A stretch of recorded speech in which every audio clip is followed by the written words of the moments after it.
Often as a manager, we may have several workbooks open at any one time. The data is used to make strategic decisions for our organizations, and often we want to do a side-by-side comparison or be able to go back and forth between two different sets of data to make some decisions. We can easily do that by selecting the View tab, and on the ribbon in the window grouping, select Switch Windows.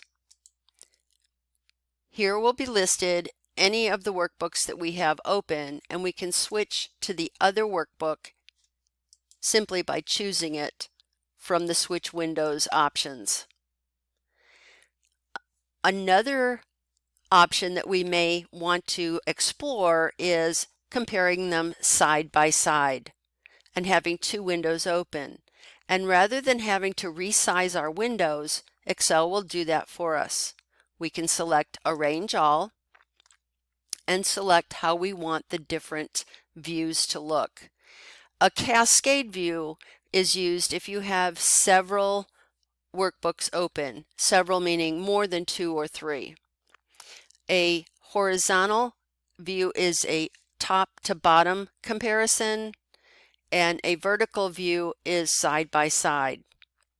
Tiled will arrange in different sections of our screen, much like a Zoom call.